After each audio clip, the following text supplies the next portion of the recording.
Hello and welcome to episode number 42 of the Know Your Physio podcast. I'm your host, Andrés Preschel, and today's guest is my beloved, my dearly beloved, we'll put it that way, my dearly beloved friend, mentor, and business partner, Dr. Moisés Roizental. He's a Harvard-trained and world-renowned interventional radiologist and vascular specialist. And on today's show, we go deep on all things hunger hormones, and lifestyle medicine to prevent disease and revert disease states such as insulin resistance, cardiometabolic syndrome, obesity, and much more. And this is actually, this podcast is way overdue. This is a podcast that I've been hoping to do since I first started podcasting over a year ago now. And I felt that I needed more practice to really do this substance justice and to do this guest justice. So I'm glad that it turned out to be episode number 42. But man, what an incredible episode. And actually, we were so giddy after recording this, like little kids, just so happy with how this turned out. And the cherry on top, really wrapping all this together so nicely, bringing it full circle, was that we got a notification on WhatsApp from one of our group chats with a patient/client. And she shared with us how her primary care physician just recommended that she stops taking her high blood pressure medication. So it just came together so nicely. It was so special to have Dr. Roy on the show, and you can definitely expect him to be back on the show in the near future. And one last thing I want to share before we dive in is I almost called this off today. I almost called off this episode today because I was exhausted. I had some intense meetings early in the day. I was just so exhausted, and I almost pushed this for a few days from now. And believe this is not an ad. Believe it or not, I took some ketone esters from the KetoneAid brand, the most powerful exogenous ketones in the world. If you want to learn more about them, I did a podcast with Frank Yosa, the CEO of KetoneAid. We dive deep on the science of ketones, how they work, and how they can benefit you for either a physical endurance event or a cognitive endurance event, something like a podcast or a long business meeting, and how they can even help with sleep. So I took some of that, the KE1, 20 milliliters or so, before the show. I took a cold shower, and then I strapped on the Apollo Neuro wearable device. It's like a very sleek-looking biohacking device. It's very low-key. And what it does is it creates an audible low-frequency sound. You can't hear it, but you can feel it. And then it's compatible with an app. You can select different, or rather desired physiological states to elicit. I put it on the clear and focus mode. Actually, I started with the energize and wake up mode for 5 minutes, and then I set it throughout the duration of the podcast to the clear and focus mode. And I swear this made a world of a difference. And you guys will see it in my performance on the show. I felt like crap, and the show turned out to be, and excuse my French, but absolutely fucking amazing. So anyway, hope you guys enjoy. I'll see you on the other side, and let me know if you have any more questions for our guest, Dr. Roy. So here we are back on the Know Your Physio podcast with Dr. Roy. Finally got Dr. Roy, my beloved business partner and mentor, here on the show. Welcome, Dr. Roy. It's so nice to have you here with us. Thank you. It's really my pleasure to be here. Awesome. Can you tell us a little bit about why someone like you started working with someone like me? Why did we become partners? Actually, before you do that, if you can share with my audience, share your credentials with us. All right. Well, shortly, I did medical school in Venezuela, then moved to Boston for 6 years, where I did my residency program in Harvard. I did radiology there, then moved to Miami to do a fellowship in vascular medicine and vascular and interventional radiology at the Miami Cardiac and Vascular Institute, and then went back home to Venezuela to work for, I would say, 17 years. I founded a vascular and interventional radiology department in a big clinic there. Joined in a few societies, the Society of Interventional Radiology of Latin America, of Iberoamerica, called SIR. Then I became a fellow of the Society of Interventional Radiology in North America, and decided to move back to the States 7 years ago. So I'm practicing right now vascular and interventional radiology, and I became board certified. Of course, I'm board certified in vascular interventional radiology, but I became board certified in obesity medicine a few years ago back here in the States. Wonderful. And can you sort of paint a picture of what your day-to-day is like? What kind of interventions are you doing? How do you work with your patients? How do you help your patients? I work full time opening arteries essentially. I do many procedures through the arteries and veins, and of course, I do some other procedures outside the veins, but mostly I work on the arteries of the legs, the kidneys, carotids. I stopped doing neurointerventional radiology because now there's a full specialty on neuroradiology. So I go essentially in every single artery except the coronary arteries and the brain.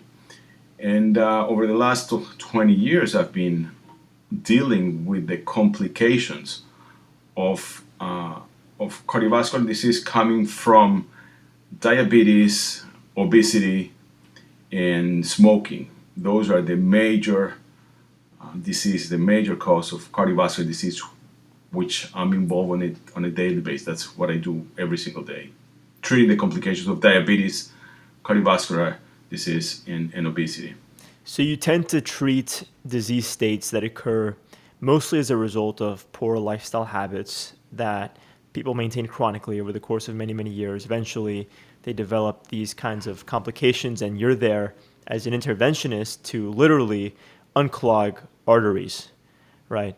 Exactly right. Exactly right. I until recently, I was working only on the consequences, on the complications, and not on prevention of all those. Yeah, you're Right. right. Right. So now you're focused on the preventative end of these complications, and that's what we do together. But can you share with us perhaps why did you make that shift? You know, someone with your background who studied so much, who's taken up leadership roles. You know, you have your practice now. You have people underneath you. You have this huge involvement and this huge presence in the world of medicine and radiology. You know, why are you making this shift now towards prevention and lifestyle medicine? It's I would say frustrating to see every single day patients that are sick and that I can help with their complication, but I was frustrated that I really was not helping on preventing them of coming back or even preventing the disease to happen overall. It all came together, and actually that happened when you came to my office to do sort of an internship, deciding if you're going to go to medical school or what you're doing right now, that a brand new procedure was in my specialty, which is called bariatric embolization. It's just stopping the blood flow to the stomach where the ghrelin, the hunger hormone, is produced, and the patient, in the first few articles published, the patient will be hungry throughout the day and they will lose weight. So it's a procedure that I've been doing for 20 years for upper GI bleeding, and it's easy for me to do, but I needed to learn how to apply really that old procedure to this new indication, which is losing weight and being without hunger. So I decided to take the opportunity to start learning how to deal with the indication of the procedure, do the procedure, help patient to lose weight, but also help patient. I realized that I can help patient improve from their diabetes or even cure type 2 diabetes, improve their risk factors for cardiovascular disease, improve, of course, fatty liver, improve obesity, and then, studying obesity medicine, improve all that goes along with it: sleep, stress, understanding your body, understanding your hormones, and try to build a team and help the patient overall. Coincidentally, you're in my office, I and don't we're think it's any talking about all coincidence. these I know that things. you're a fan of Joe Dispenza and the Fifth Dimension, and I don't think there was any coincidence. Exactly. Yeah, it was a coincidence. Let's put it that way, quote unquote. But you were meant to be here at that time, and it all just clicked in. Of course, your passion for wellness and health, and me moving towards prevention and not getting tired of treating complications, but trying to move forward for prevent disease, help patients get better, or even helping stop taking medication for diabetes, for example, or helping people lose weight, not only doing the procedure, but also having a weight loss program, made me really move towards not that I'm stopping opening arteries and doing interventions. Of course, I'm not, but I am definitely doing a lot more prevention than ever in more than 20 years in my career, ever. Yeah, and the third element of that, beyond having discovered this procedure by accident that you were very excited about and now using it as a weight loss intervention, beyond me being an intern in your office, there was a third element that really brought this together. Simultaneous to that, and unbeknownst to me, which was that you were also dealing with fatty liver disease, and you were now making lifestyle changes to revert that disease state for yourself. So you had a procedure that you were doing. I was there in the office kind of promoting this, or rather being passionate about it, and which you picked up on. And then on top of that, I guess you were receptive to that because you had been dealing with this on your own. Could you tell us a little more about that third element, about your experience with being overweight and suffering with fatty liver disease? I would say, the whole metabolic syndrome. I had elevated liver enzymes from fatty liver. I am hypertensive for the last 30 years, I would say. Of course, I was overweight. My blood sugar wasn't high, but wasn't the limit. So I had the full metabolic syndrome, for which I was taking medication for high blood pressure. There's not much medication for fatty liver. I was about to start medication for diabetes. And then, reading and taking things on my own to cure my fatty liver, I applied all this new knowledge upon myself and on my patients as well. And, in years found that the treatment for metabolic syndrome is not taking pills. Of course, there are a few drugs that will help, but you can lower your cholesterol, you can lower your triglycerides, you can increase your HDL, you can lower your liver enzymes, you can lower the amount of fat that is stored in the liver and, in between viscera and bowel, which is a visceral fat, which is highly inflammatory. All that with new health habits, new ways of eating and exercising and improving sleep and improving stress as the best medicine for all, which during medical school we were not trained for it whatsoever. I was trained to just, high cholesterol, give some statins, high glucose, borderlines or so, give metformin, liver issues, don't drink, try to lose some weight. But putting all together, nothing was really working until the time I learned that with eating strategies, know what to eat, when to eat, what not to eat, and what type of exercise. I think I cured myself. I cured my fatty liver for sure, my hypercholesterolemia. I stopped taking statins. I lowered the number of drugs that I take for high blood pressure, and my weight is better now than it has been for the last 20 years. So it's a pretty cheap but not easy treatment to treat all these metabolic syndrome components. Right. So in med school, you were taught to diagnose and to provide some kind of invasive intervention, an array or non-invasive. Right. But or non-invasive medication, or which we call that medication. non-invasive, but medication and interventions. Yeah, I think some people tuning into this podcast would probably say that even medication would be an intervention. Adding in some kind of synthetic I'm with substance you. It to is the body. actually. Yeah. So can you tell us, for example, now that you sort of made these lifestyle shifts, how would you say that your lifestyle right now, how different is it to your lifestyle, let's say 5 or 10 years ago? What kind of things are you doing differently? What kind of medications are you or aren't you taking? I know you mentioned some of them just now briefly, but really let's talk more about the lifestyle shifts as a whole. And if you can speak on behalf of your overall quality of life, your Lifestyle, performance, how that's changed as well. yeah, lifestyle is essentially the best medication that I'm taking right now. I'm not taking anything other than some supplements and medication for high blood pressure, but I'm not taking anything else for high glycemia. I'm not taking anything for high cholesterol. So the medication is the lifestyle, and the lifestyle is exercise every morning. I would say 5 times a week.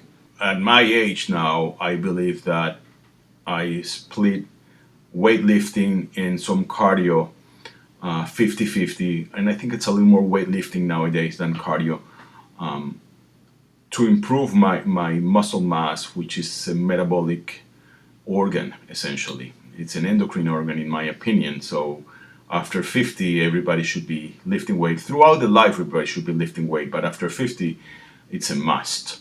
And of course, I swim and I do some spinning. I don't ride on the street anymore because that's a little dangerous. And I see your bike back I'm there, not and I I'm not want road to. cycling anymore. Don't worry. Well, it's incredible to road cycle, but Yeah, it's I'm gonna so have my dangerous that I bike up on just the can't do it. wall for a few years before I sell it, just like you That's did. that's a torture. That's torture. I sold mine. Every time that I saw it, I wanted to go out, so I It decided to sell it. it makes for a good expensive backdrop in the video here. It makes me look like I'm active, But Yeah, yeah, yeah, but it is tempting to get back on the bike here in Miami, which is just so dangerous. yeah. And and Yeah. and the lifestyle combination is, of course, nutrition. I never paid much attention on nutrition. I never paid attention to carbs. I never paid attention of not eating 5 times a day or when I'm hungry. After studying, obesity medicine and learning more about the harm of processed carbs, the harm of sugar, and understanding what leptin, what ghrelin, what insulin, and cortisol, among many other hormones, those four, and their role in the metabolic health of every individual, I decided to change my nutrition as well. So I cut carbs significantly, especially processed carbs. I don't eat pizza and pasta and bread often. I don't eat at all donuts and junk food. I don't, I really eat very healthy food, meat and fish, and I love vegetable salads and so forth.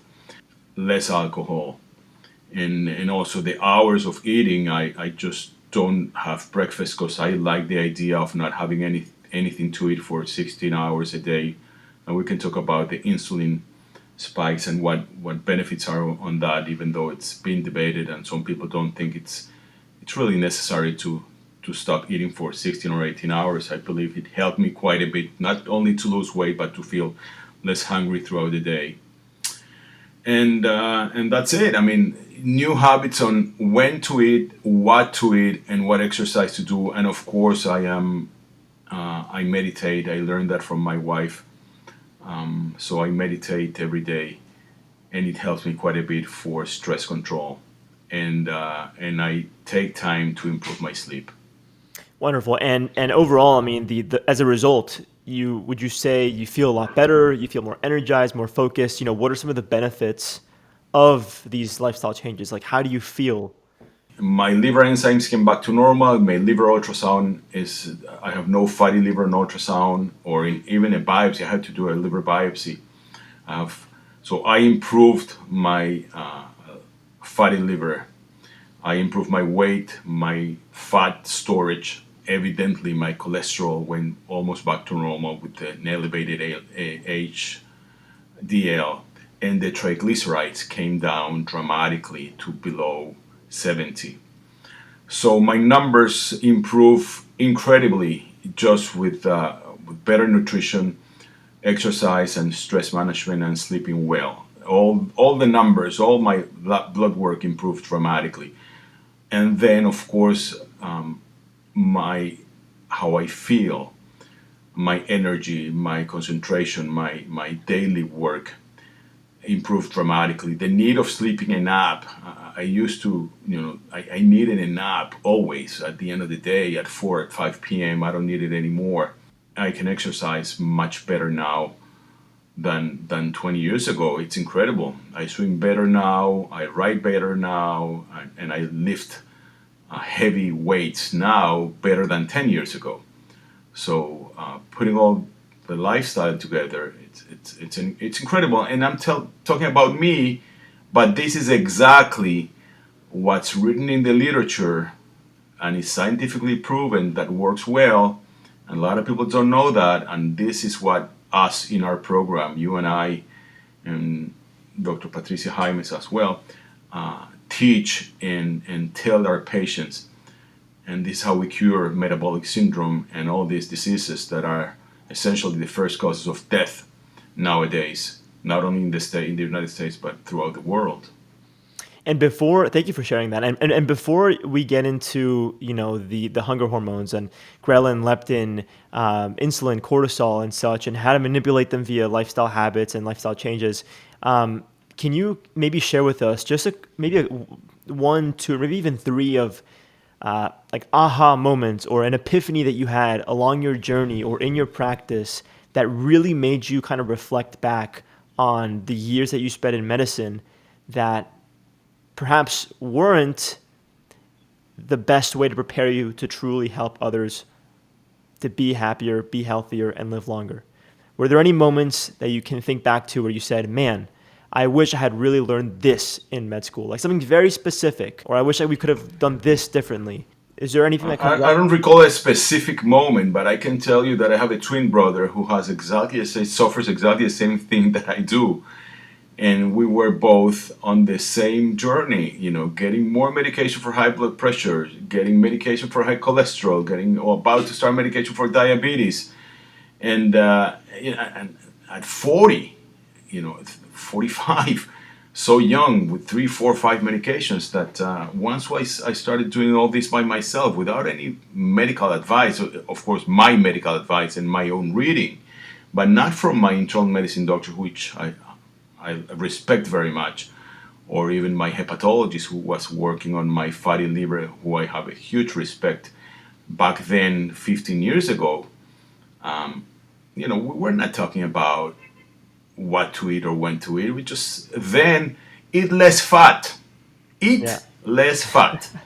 And, eat carbs, a lot of carbs, but the good carbs, but a lot of carbs. So cereal and bread and, give me a break. None of that I eat nowadays. Right. So the aha moment came now it's the opposite. When I learned exactly that the opposite of what physicians and the Diabetes Society is recommending still nowadays as a best standard American diet, which is sad. Standard American diet is very sad. That is a very sad diet that is still being recommended. Yeah. So the aha moment came when I realized that I was on a sad diet, right? And I changed that diet to, I would say, the new diet. And of course, it came on the moment when keto diet started to be really popular. Yeah. And I started on a keto diet, and I started looking at the numbers. My labs were changing dramatically. My energy, my need to sleep during the day, of course, my size. So that was the aha moment. And my twin brother followed me, and we're both on the same trip right now. Right. So when you have a twin brother, your version of an epiphany is really just asking your twin brother how he's doing. Exactly. We're so almost identical that. Hey, bro, how you feeling? Oh, I kind of feel this way too. Maybe we should do something different. Well, you think about it. The truth is that when I was 30, I called him when I was in Harvard on my routine physical exam, and I called him and said, "Listen, brother, you're hypertensive from now on." "What do you mean?" "High blood pressure. Go ahead and measure yours. It's going to be this and that." And it was exactly that. And a few years later, I did an abdominal ultrasound, and it was fatty liver. I said, "Brother, you have fatty liver as well," and so forth and so on. So here we are talking about your N=1, trying to do this anecdotal evidence justice, but in fact you have a twin brother, so it's an N=2 controlled study. It is a controlled study, absolutely. In fact, all of these lifestyle changes are very efficacious, and now you can reflect back on just how much of it is based on the best and latest evidence. So it really comes full circle. So So let's dive into some of these hormones, right, that you and I focus on in our team. Our project is Hambre y Hormonas, or Hunger and Hormones. Our primary population is the Spanish-speaking population, which is why, as of now, much of our content is in Spanish. Our video courses and our book are in Spanish. And it's because we know, well, just to touch upon it for a second, we know that it's a population that's very much underrepresented in research. And, a lot of these people, they come to the US or Miami, where we're based for the majority of our patients. They come here and they become, subjects to the SAD diet. And a lot of them will end up obese with metabolic syndrome and very unhealthy. And so we wanted to focus on the population and really niche it down. But now we're working with people from all kinds of different backgrounds. No matter where they're from, we can work with them. And now we're developing all of our new content and courses in English as well. But can we get into why we're focusing on hunger hormones? Can you tell us a little bit let's have a conversation about these 4 hormones, why we focus on them, and how you can actually manipulate them via lifestyle change. Is there a particular hormone that you want to start with? Well, let's talk about ghrelin and leptin, and let's say first why we are interested in that. If losing weight would be so easy, or as easy as eat less, do more exercise, or it's just being on caloric deficit, eat less calories and do more exercise to lose more calories, as many people say, including people that you have had in your podcast, that they see life so easy. Oh, come on, just eat less calories and do more exercise, and that's it. We would not have been here. I would not have been doing bariatric embolization. Surgeons wouldn't be doing surgery on obese patients that many times fail, many times don't. So it is a complex topic. Obesity. It's a complex disease, and to treat it, in my opinion, you really have to understand the pathophysiology of obesity. You have to understand the cause and how to manipulate hormones, for example, that are related to it, or all the issues related to it. So, of course, you can teach somebody to eat less calories and do more exercise, they will lose weight. But if the patient understands a little more what is hunger, how to deal with that feeling of hunger, understand what addiction and the feeling of pleasure when you eat means, how to understand the order of your brain that goes to the hypothalamus and overpass everything when it says don't eat anymore, but you're still hungry or you're still addicted to carbs, unfortunately, processed carbs. All that is override, and that information doesn't go to the place in the hypothalamus where the hunger is manipulated. And so if we try to start talking about the hunger hormone, let's start there. Let's start with ghrelin. There are a few hunger hormones, so we're not going to talk about an endocrine book chapter here, but we can talk about what the hunger hormone is, the satiety hormone is, and the most important one for treating for dealing with the sugar and lipids, and the last one dealing with stress.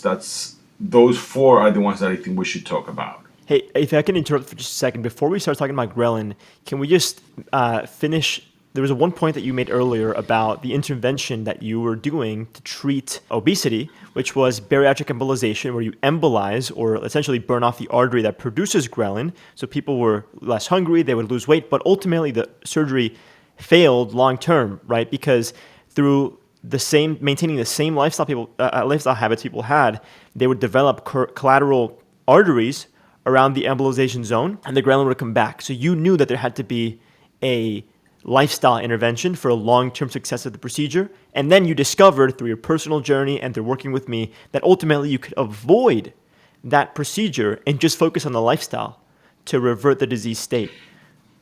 Right. And it's not only with the bariatric embolization, it's also with bariatric surgery. Remember that the surgeon will cut the stomach and they will cut the fundus of the stomach where most of the ghrelin is produced, and the patients after bariatric surgery will feel not only less hungry, but the food doesn't fit. The stomach is tiny.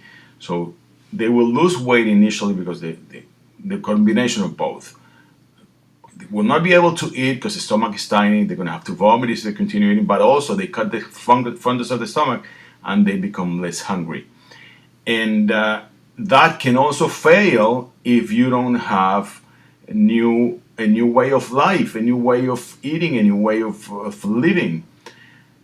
That's major surgery. The one that I do, it's minimally invasive. I just cut for a while the ghrelin production, and the patient uses that time of being less hungry, of having less ghrelin on board, to learn all these new habits, to learn all this new lifestyle.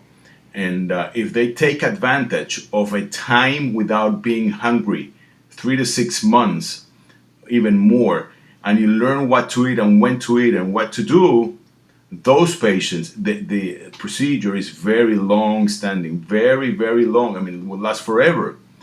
It's the same as surgery. If they learn how to eat and when to eat after any surgery, any surgical bariatric procedure, it will last many years. However, if you don't understand addictive component of sugar and certain foods, if you don't understand the basics of what ghrelin, leptin, insulin, and cortisol is,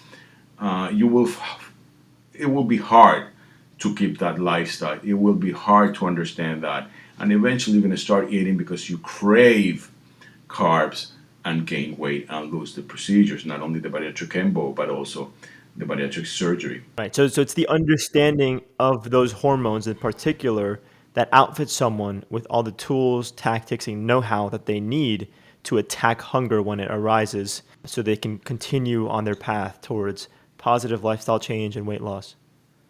Exactly. With or without help. I mean, with the help of bariatric embolization, with the help of surgery, or with the help or without of medication. There are different medications to improve, to try to lose weight, and still more and more are coming.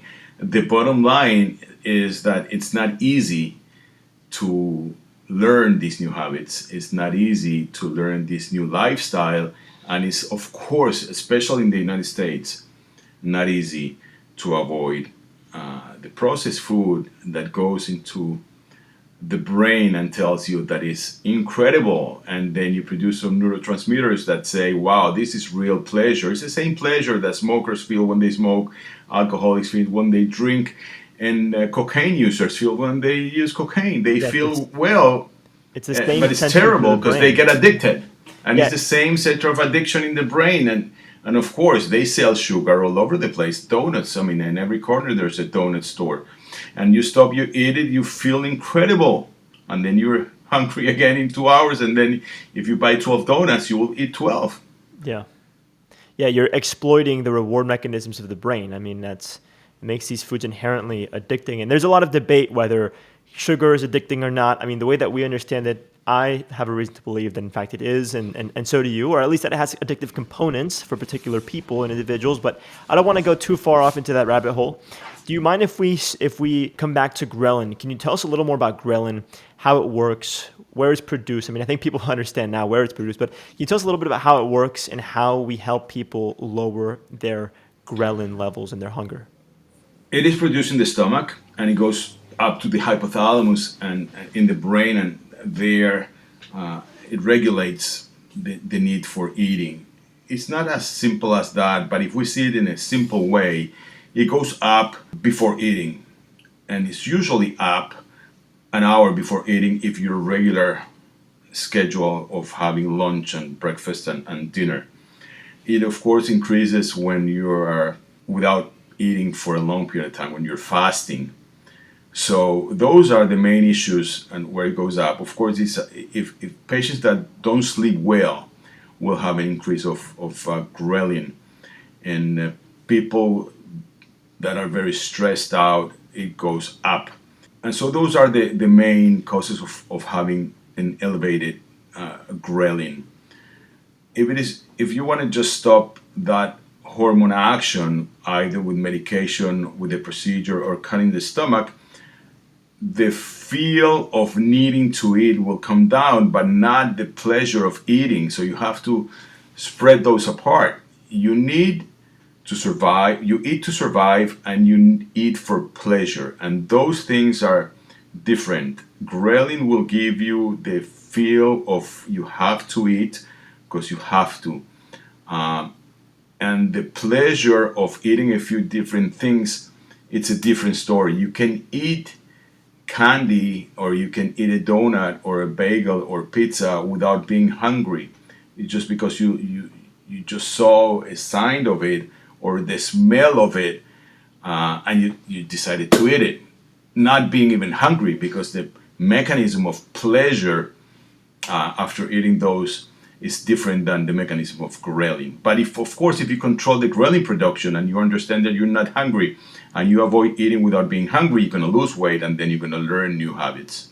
Right. So when you understand the mechanisms of ghrelin, it gives you the incentive to pursue the habits that reduce it naturally. Exactly. So, for example, improving your Exactly. sleep, meditating are two great ways. And so we teach people through our program, through our coaching, through our courses, how to do that. We have an expert in meditation with us, former MD actually, and then we dive deep on the physiology of sleep and how to optimize sleep. So is there anything else that you want to share on behalf of ghrelin before we move on to the next hormone, leptin?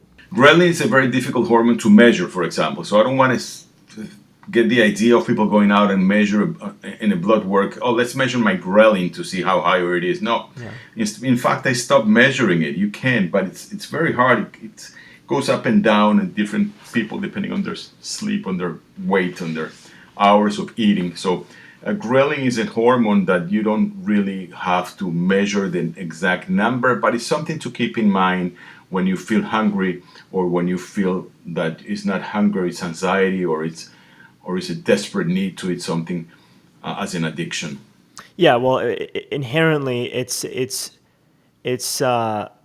very subjectively present, right? I mean, there's no objective. I mean, maybe there are objective ways to measure it, but There is, but it's hard. But it's hard to put the normal limits of it. right. But if you pursue these lifestyle changes instead, you will pretty much instantly, see that your hunger levels Without a disappear. doubt, And in absolutely, fact, yes. if maybe you, perhaps, I believe you agree with this. There's a lot of good research that points to the influence that sleep and stress have on hunger, especially when it comes to hedonic hunger, because of the influence in particular that has on your glycemia and glycemic control and insulin sensitivity. And we know that, for example, being hypoglycemic, the state of hypoglycemia following the consumption of processed carbs, just because you overproduce insulin, natural response to an unnatural food, all of a sudden now you're hungry for no reason, right? So we know that these are two behaviors that can drive unwanted hunger. And if we address them via lifestyle change, we can diminish those unwanted cravings. Agree, 100%.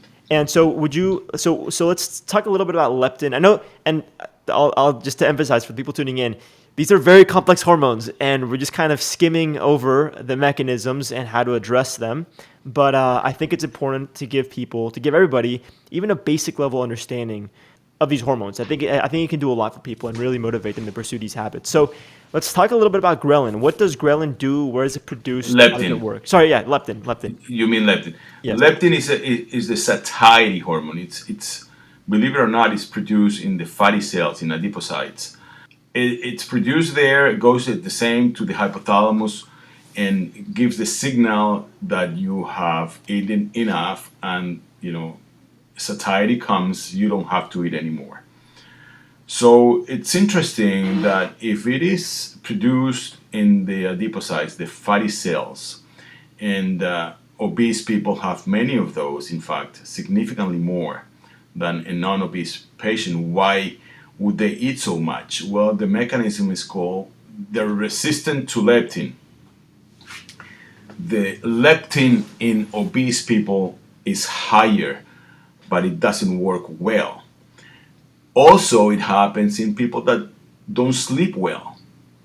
There is an issue that will eventually stop leptin from working. You don't get a satiety. You have, if you see big obese patients, overweight patients eating, they stop eating late. I mean, they continue to eat. They don't feel the satiety feeling that you have to stop eating even if you have the food in front of you.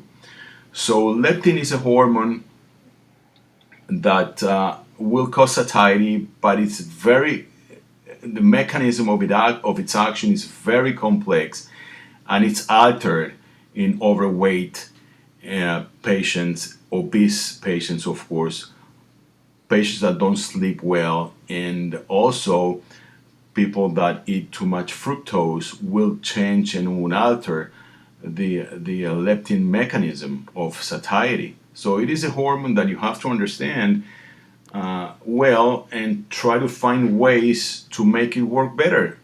Eat less fast, slow, less amount of food, and let the food go to your stomach, and let the leptin work and go to the hypothalamus and tell the hypothalamus, you know what, there's time to stop. And that's why it's called the satiety hormone. But also understand that it's a hormone that it doesn't work well. Its function doesn't work well in the hypothalamus when patients are overweight or obese. Yeah. And one thing I want to add to that, and I know that I am going to be simplifying some concepts here, and please feel free to jump in and interrupt me if maybe I'm oversimplifying to the point where I'm not doing the research justice. But I actually will touch upon some research after I give this simplified description. So leptin, like you said, is that body weight set point hormone, right? It's a satiety hormone. Naturally, as our fat stores increase, as we build up more fat, we should see higher levels of satiety. Our body's telling us, hey, we have enough stored fuel in the tank in case we go without food. We have enough, and so it promotes satiety. The thing is that in our modern environments, eating modern food that's hyperpalatable, exploiting the reward systems of our brain, we overeat to the point where our triglycerides become so elevated that they interfere with leptin binding sites, with leptin signaling. And that's where the vicious cycle of obesity, or rather that contributes to a vicious cycle of obesity, right? Because then we have triglycerides that are so high that leptin can't do its job to tell us that we're satiated. And I actually have a few recommendations based in science. I'm actually going to be citing a couple researchers here of supplements and things that you can do to improve your leptin sensitivity. When individuals are at their set point, they produce a given amount of leptin and in turn maintain a state of energy balance. That's a quote by Friedman et al. In 2002. Then leptin sensitivity can be improved and the resistance reversed with aerobic training and inclusion of fish oil, omega-3 fatty acids in the diet, because it'll help lower your triglycerides. And that's by Dyke et al. In 2005. Then there's some evidence that points to NAD plus playing an important role as it supports the function of the hypothalamic SIRT1 to keep leptin sensitivity high. But of course, we know that NAD plus declines with age naturally. This is a quote by Sasaki et al. 2013. Some of the best ways to support NAD plus to maintain high insulin sensitivity and support our hypothalamic function, as we know, sleep, exercise, fasting, calorie restriction. So there you have it. That's a recipe for improving your leptin sensitivity. What are your thoughts there? Absolutely. I'm with you 100%. It's complex, but that's the way it is. Lovely. And those four things need to be all included to improve leptin sensitivity, because if it is resistant and if it doesn't do its job, the satiety mechanism is crucial. You really have to know when to stop eating, especially if you're used to eat a lot. So leptin sensitivity will improve during exercise, of course, improving your triglycerides, eating extra omega-3, and of course cutting your carbs. It's well known, and of course sleeping. Leptin resistance is very well known in patients who don't sleep well. Yeah. So all those will improve the leptin sensitivity, which is a satiety hormone. Yeah, and a couple more things I want to add here. There's a study that was by Rudders et al. In 2012. They said something, and I think this ties in some of the concepts that we described for ghrelin and leptin together. So they said, although physiological and psychological stress is highly subjective to the perception of an individual, Acute psychological stress is associated with eating in the absence of hunger, especially in vulnerable individuals characterized by disinhibited eating behavior and sensitivity to chronic stress. And then they mentioned how, therapy, meditation, yoga, breath work, and even adaptogens like ashwagandha can help. And then, of course, to kind of feed off of what you were just saying about training, this can improve leptin sensitivity by decreasing your intramuscular triglyceride store. So that's basically a fancy way. Intramuscular triglyceride is a fancy way of saying fat in the muscle. This can actually reduce well, it can actually also, I was going to say insulin. It can reduce your insulin sensitivity, but it can also improve your leptin sensitivity. And I think that's Absolutely. a great way to sort of bridge onto the next hormone that we focus on, which is insulin. So tell us a little bit about insulin, what it is, how it works, where it's produced. Insulin it's a very important hormone in the body that for years we all thought it was just related to the metabolism of carbs. So when you eat sugar, you eat carbs, you produce insulin in the pancreas, and when you don't have enough or you don't produce enough, it's called diabetes. And then if you produce any, you have to inject insulin. But if you produce too much, which is insulin resistance, and it happens in type 2 diabetes, will cause many different things in the body, many issues with your metabolism. But the main issue is really to understand the complications of having that hormone that elevated. It is directly related to fat storage. So it's not only the hormone to metabolize the energy in carbs, but it's also the hormone directly related to store fat. And the simple way to see this is if you eat a lot of carbs, you produce a lot of insulin. If you don't use all those carbs because you're not exercising and you continue eating them, the body has a mechanism of storing that energy, and one way to store the energy is in fat for eventual use. So that can be a mechanism, forever. You can store fat forever, and that's how you see people just gaining weight and storing fat.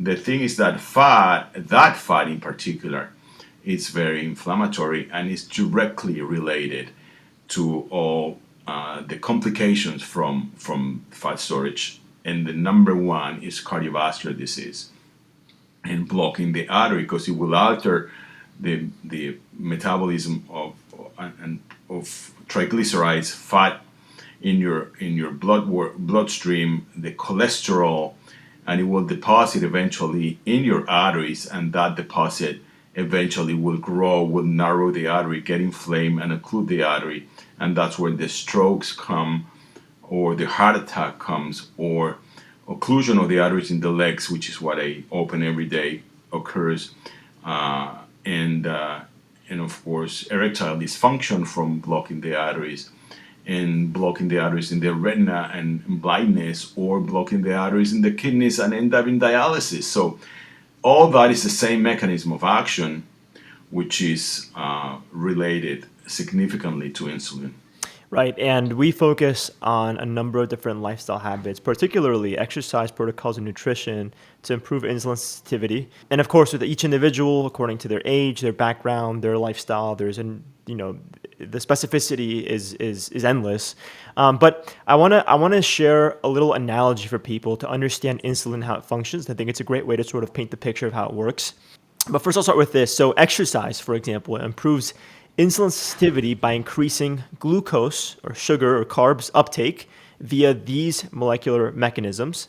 So there's a boost in GLUT4 concentration. GLUT4 translocation to cell membrane occurs, capillarization of skeletal muscle, reducing intramuscular triglycerides, which we spoke about, and increased B cell activity. So I know that sounds super scientific, but here's the analogy that helps people make sense of what this means and how insulin works. So imagine that your body is a train station. Okay, imagine your body's a train station.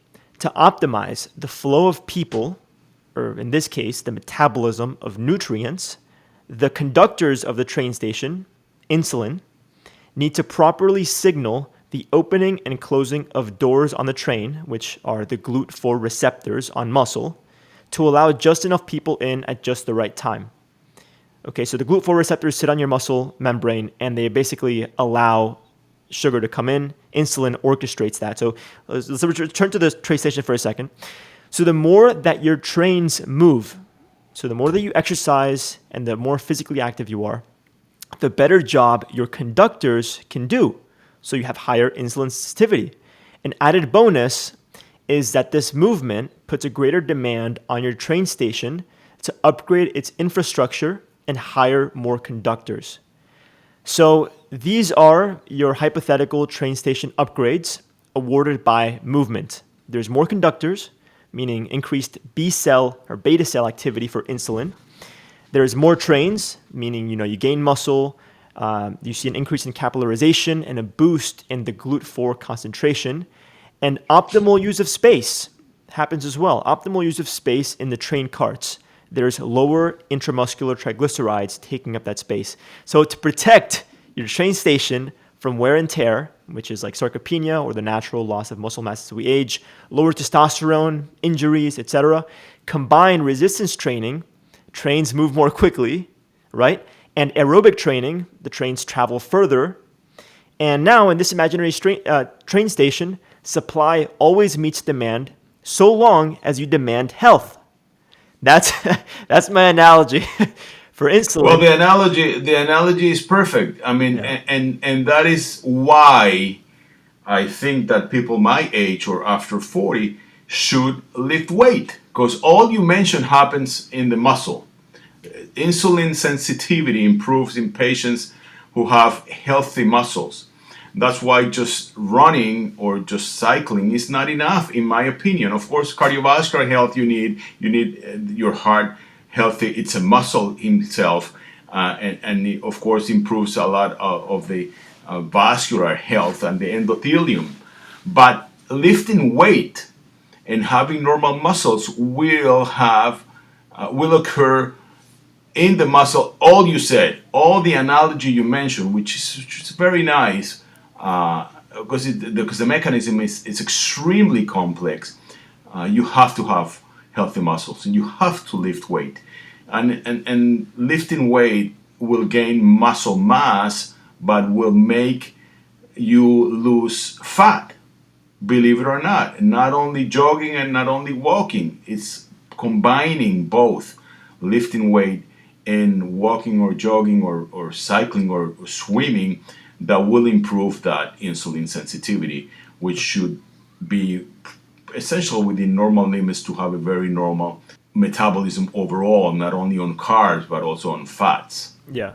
And one thing that we're very big on is with people that we help through our courses, everything that we do, one thing that we're very, very big on is maintaining as much muscle on your body and even gaining muscle as you make these lifestyle changes and isolating fat as a fuel source. You want to maintain as much muscle as you have because of its ability to help you improve your insulin sensitivity, and because of all the organs, all the tissues in the human body, muscle is the most metabolically active. It burns the most calories at rest.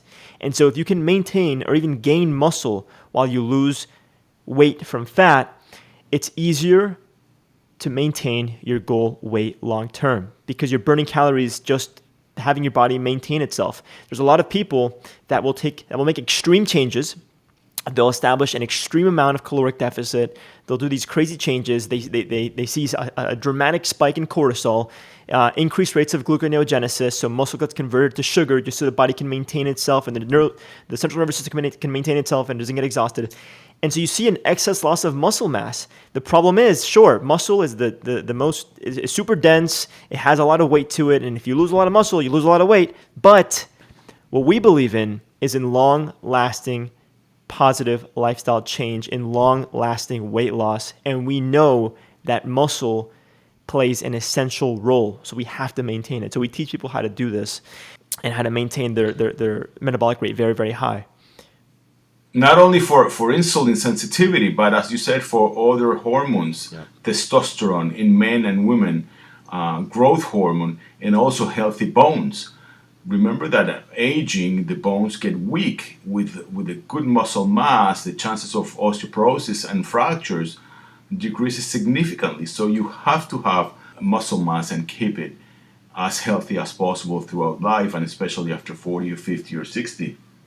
Yeah, and one thing I want to add as well is one thing that gets people excited is when I mention how with more muscle you can basically store more glucose. What that means is, when you have a lot of muscle on your body, you can have carbs and it won't have the same impact versus having less muscle on your body, because you can soak up these carbohydrates. Your insulin sensitivity is so much higher. Like if I eat a bowl of pasta versus someone that weighs exactly as much as I weigh, but they have way less muscle mass and more fat, it's a completely different effect. It's a completely different effect. It's actually one of the reasons there's people that skip leg day. They don't train their legs. They just train their upper body because they want to look good in the upper body. But the legs are amazing because the legs have these huge muscles that can store so much carbohydrate.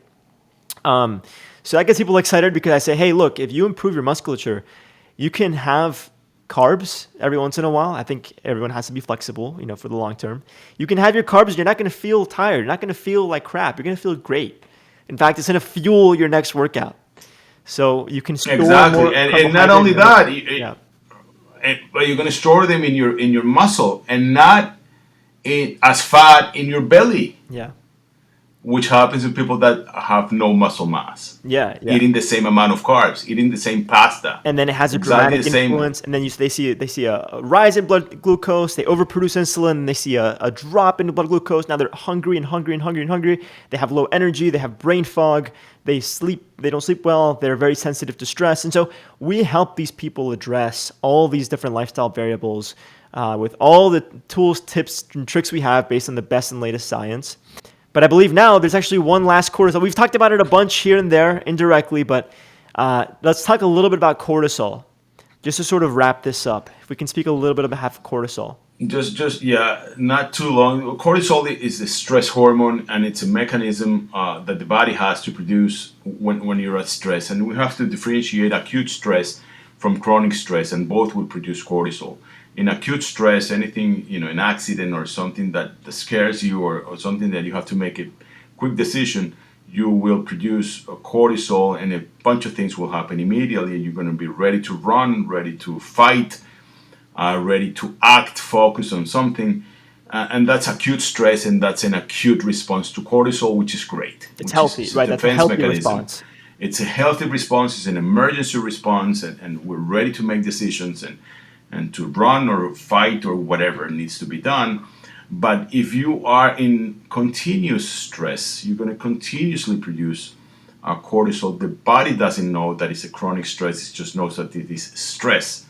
And the cortisol is being produced, and it has all these terrible consequences and in metabolism overall, altering the insulin metabolism and eventually storing fat and causing many other different things, lowering your immune response, for example. And all those bad responses to chronic stress will cause health issues, cardiovascular disease, cancer, dementia, poor sleep. And it's a vicious cycle because poor sleep will cause increasing cortisol. So to try to control stress or chronic stress will control chronic cortisol release and will definitely improve health overall. Right, and that sounds obvious, I'm sure, to everybody tuning in, but where we have to really respect the specificity is when it comes to a particular individual's elevated cortisol levels, you have to you have to get really nitpicky about all their different lifestyle habits and how they live their lives and the decisions that they make and the environment that they expose themselves to and their workflows. And, this sounds obvious to anyone. You don't deal with stress, you see elevated cortisol, there's all these problems. But it's important to note the vast spectrum of things that you can accommodate to help someone deal with their cortisol or to lower their cortisol levels. There's so much that you can do. Everything from, I think the most accessible way to influence your cortisol and to stress less is to pay attention to the way that you breathe. A lot of people are chronic mouth breathers, automatically puts you in a slightly more sympathetic state, but that's a compound interest. You mouth breathe chronically, and now you're slightly more sympathetic, more stressed, more in a ready to deal with danger state, which obviously chronically isn't very good, right? Immediately, nasal breathing, and you see a dramatic change.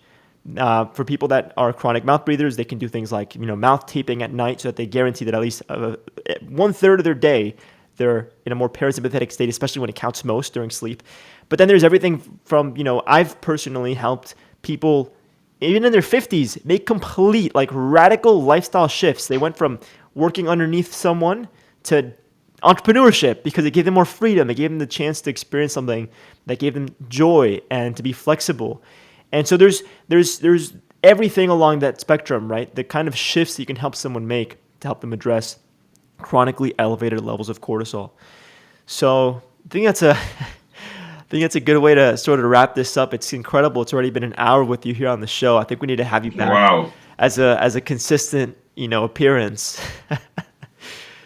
There's a lot to talk about. Yeah. When you talk about health and longevity and health improvement, of course, losing weight and it's not as easy as just eat less, do more exercise, or it's very complicated. And then when you mix them with medication and not only lifestyle changes, you can really gain a lot, and you can really improve overall chronic conditions. So that's why I think that I enjoy very much working with you from your point of view, or in exercise physiology, and of course up to date in science, and trying to do biohacking and putting all this new stuff together. With functional medicine, with Patricia Jaimes, she's a physician, and brings all this new world of functional medicine that most physicians really don't understand, and many make jokes about it. And I think it's a very serious specialty that deals with the cause and the root cause of many issues. Plus conventional medicine with regular medication and drugs, and conventional treatment for the complications. Putting all those together in what in my opinion is a dream team that I call Hunger and Hormones team, or Hambre y Hormonas, which we found two words to put all these ideas together: how to deal with hunger and how to deal with the hormones related to hunger, satiety, stress, and metabolism overall. That's our inspiring project that it's in the works. And I appreciate you doing all these podcasts and talking about what we do for a living. And I appreciate very much you inviting me to talk about metabolic health. We can talk hours and hours and hours about this. And the more I read, the more I learn. And the more I read, the more I would like to go to medical school to teach medical students about this. The more I read about nutrition, the more I know that I know nothing about it. And I knew nothing about it. And every day we learn new stuff. Years ago, eggs were bad. Now eggs are great. Years ago, you had to eat cereal with sugar and milk. Now, God forbid, you should not eat sugar mixed with cereals and milk, and so forth and so on. So it's a great time in this day and age of health and obesity epidemics, and diabetes worse than ever, and more cardiovascular death than ever, that we are right on board together to deal with all these issues. So I'm very happy to be here. I congratulate you on your podcast, on your career, and I'm very proud that we are partners, because there's a lot of stuff out there that we can do together, and each of us have a different view, and a different view not only from our backgrounds, also a different view from our difference in age, which is it's nice to be partners with a guy so young, and I'm very young as well, but younger than I am. So very nice to be here. I wish you the best. I thank you very much for inviting me. It's a honor, because you've had, I'm a fan of your podcast. You've had so many incredible people, really incredible people in your podcast, that I think this podcast, your career, it will improve significantly if you continue doing the job the way you're doing it. So let's keep it out, and let's keep working on this. Wow, such lovely words, and such a great way to really wrap this up and bring it all together. And thank you for those words. And I'll say that it's having you on the show. It's been way overdue, but I'm glad that I had the chance to practice so I could host you and really have a worthwhile conversation. So You're a pro. You are a pro. I'm telling you. well, I'll say this for the next podcast. I'm hacer en español for our Latin American audience, a student in Spanish. And if anyone has any questions for Dr. Roy, please submit them. Please send them to me via DM at Andrés Preschel. Most of you guys already follow me. The links are in the podcast description if you want to reach out and ask some questions, and we'll have Dr. Roy back on the show very, very soon. And Dr. Roy, if you could just finish off with, where, and wait, before I get there, you said that we have all this in the works. We've done a lot. We've written a book. We've made a video course, 2 video courses. We have amazing content. We offer an incredible service. I think the reason why you say this is in the works is because naturally we're very ambitious people and we want to keep bringing this forward. But I want people to know that they can in fact get to work with us if they're inspired to. But Dr. Roy, where can people find us if they want to get to work with Hambre y Hormonas? They can find us in Spanish in Twitter, Hambre y Hormonas. In English, at Hunger and Hormones. We will start doing more in English. We did a podcast about it in English. Now we're going to have to do one in Spanish for sure. I accept that invitation already. We're going to do a similar podcast in Spanish.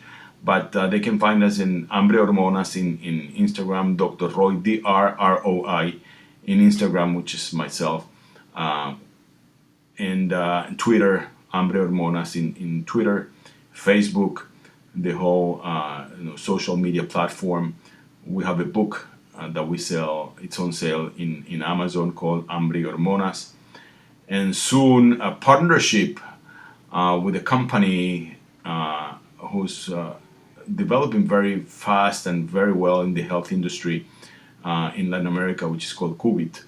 So we're growing, and of course we see patients on a daily basis. Not only that I see patients in my office, but Andrés, Patricia, and I see patients, and we have a program that is not only to lose weight, is to be healthy and learn all these tricks to live a better life, longer, and of course healthy, and lose weight as well, which is called Hambre. It's a program called Hambre y Hormonas in Spanish and Hunger and Hormones in English. So welcome to be part of the program, and we, as you said, we're still improving our program for our patients and trying to reach more people with an online course, with a book, and now with a company that's hopefully growing significantly in the health world. We're going to be part of that. Yeah. And the last thing I want to add is we also do the remote physiological monitoring. We set people up with advanced wearable devices and a lifestyle data analytics platform so we can see measurable improvements in lifestyle change. So we get to monitor people no matter where they are in the world. In fact, we don't really see many of our clients in person. We love to, but we have the honor to help people no matter where they are because we can monitor exactly what's happening to their physiology with our devices. So that's a little added bonus. Wow, Dr. Roy, we covered so much, but I'm excited to get you back on the show very soon. And thank you for joining us. What a pleasure. Appreciate it very much. Thank you so much, and keep up the good work.